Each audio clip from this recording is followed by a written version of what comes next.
Joe Satriani, obviously a legendary guitar player.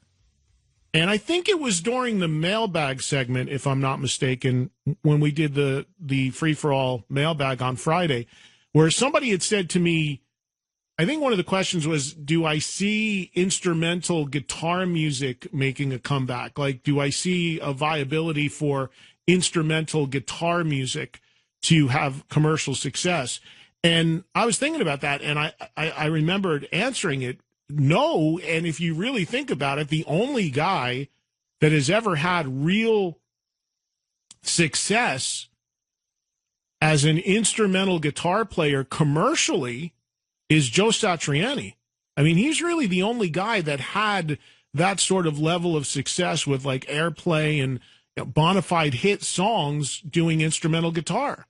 I'm not aware of anybody else that is really, Eric Johnson had this song Cliffs of Dover, which I remember getting some rock play in the 80s, but not a lot. There's been very little of the guitar-centric guys that do instrumental guitar records that have ever had any real measure of success.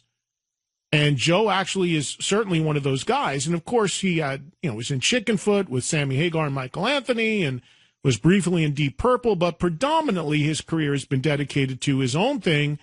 And that is until now. And what he's calling in about today is pretty interesting. And I'm curious to see what his thoughts are behind this. But the story goes, and we'll get more of this from Joe himself coming up at the bottom of the hour. But the story goes that Joe had a band in the late 70s, early 80s called Squares that was more or less kind of a hybrid rock meets new wave sort of band, maybe a little hard rock in there as well. And he is releasing that band's music. It never came out. It was one of his early bands. It was a trio, and the music was never released. I guess they never got a deal, and Joe went on to do his own thing, which we all know about now. But now, 35 or so years later, this music is being released. So we'll get the story on all this from Satriani. And what's interesting in listening to it, and we'll play you some of it around the interview, is that although there are elements of it that sound dated and very much of the 80s and very much in sort of a new wave-ish sort of vein, you can still easily pick out the fact that the guitar player in this band has really got something going on. It's basically what it really is a really early glimpse into the earliest years of Joe Satriani and where he would evolve and go on as a player.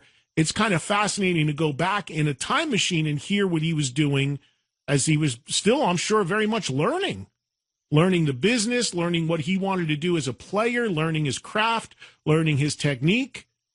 So it's fascinating. And what else is interesting? I was thinking about this, after I knew Joe was going to come on today. A lot of artists would want something like this, I would think, squashed.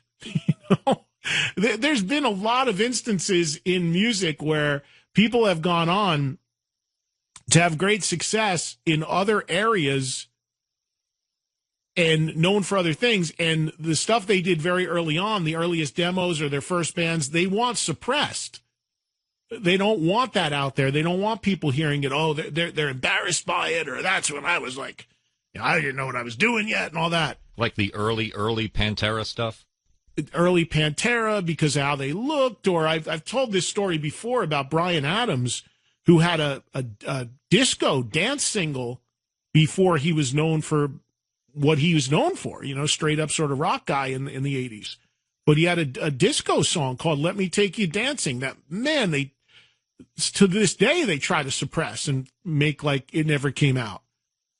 So this isn't that extreme in its difference from well, I guess in a kind of way it is. I mean, you'll hear it when we play some of it for you, but it's pretty cool. And if you're into sort of like a power pop new wave thing with some great rock guitar, he still solos in it. It's an interesting look back at an artist's earliest years And when you now know what Joe Satriani has become, to hear this is kind of fun. So we'll get the story on this and what Joe's plans are. I don't know, maybe there's a reunion tour in the works. I'm not sure. The other two guys in the band, to my knowledge, did not go on to do anything musically driven from what I know. But again, Joe will tell us that, and we'll find out if he is, planning to do shows with this. They are working it to radio, which is interesting. They are, there is a label putting this out now, and there is I was turned on to it by a friend of mine who's a radio promoter. So it is actually being worked.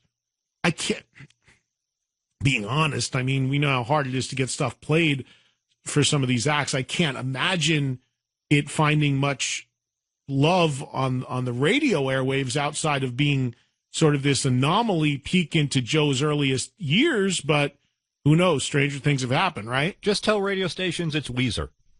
Yeah, well, there you go. If you did that, it would be all over the radio. Yeah. I know a lot of people older people who've been around for a long time, and they've put out music and put it out under a different name, not letting people know it was really them. And, it's great. And then you tell the label who the person is, and they've got some history, and they're 45, 50 years old. I can't do anything with that. Don't let anybody lie to you, folks. Ageism is alive and well and always has been in the music industry. Always has been. So we'll talk to Satriani in about 20 minutes or so, and we'll hit him with some other stuff as well. See what else he has going on. I just saw Joe play on the Experience Hendrix tour. And then coming up at 3:30 Eastern, a guy that actually shares a band with Joe Satriani, best known, of course, as the bass player in Van Halen. One of my favorite people in the world, Michael Anthony, checks in at 3:30 Eastern time today. We just had Michael on, of course, with Sammy Hagar in the Circle from the Rainbow in L.A., and we will have him on 3:30 Eastern today to talk about a walk that he does that's happening this weekend in Southern California for a very good cause.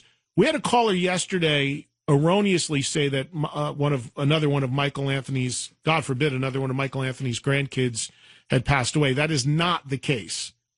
What happened was Michael posted a photo of the grandson that he had that did pass away a few years ago. And the children's hospital that took care of his grandson, Rex, before he passed away, Michael, for the last year or two, has done a charity walk to raise money for that hospital. And the next one, it's a yearly event. The next one is coming up this weekend. And when I saw Michael in L.A., when we had Sammy in the Circle on for the L.A. Invasion, we were talking about the walk coming up. And I said to him, hey, that's a great cause. Anytime you want to come on and promote that, feel free to do so. Last time that Michael Anthony did this walk, the biggest donation he got, which I think was like for 10 grand or something, maybe even 100 grand, came from David Lee Roth. Michael said that on the air. He was really surprised that, if there's those GoFundMes or whatever, you can see a rundown of people, the name and the donation amount if they want to disclose that they made the donation. And the person number one on the board that put in the most, that gave the most money was, I think it just came up on the screen as something like Dave Roth. And Michael wasn't even sure himself if that was David Lee Roth. And it turned out it was. And I remember asking Michael about that. I said, did you ever talk to him about it? He goes, no. He goes, somebody from his office, he did the donation. And I called back and said, thank you. And that was the end of it. But what a nice move by David Lee Roth, who, to my knowledge, hasn't really had any conversations or connection with Michael to step up and sort of just do that. So it's a great cause, and we will have Michael Anthony on to talk about it. And like I said, hit him with a few other things as well.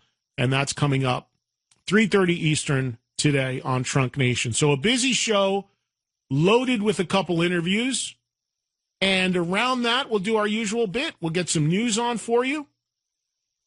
From Ed, we'll get you caught up on everything happening in the world of rock. We'll probably have some scattered time around the interviews to maybe grab a phone call or two. Again, that toll-free number, always open to you guys, is 844-686-5863, 844-6-VOLUME. And, of course, we got a free-for-all Friday on Friday. I'm working on a few things for tomorrow. We'll see if they pan out. Had a good time talking to you guys about the cell phone thing yesterday. That was fun. Thanks to everybody who got involved in that.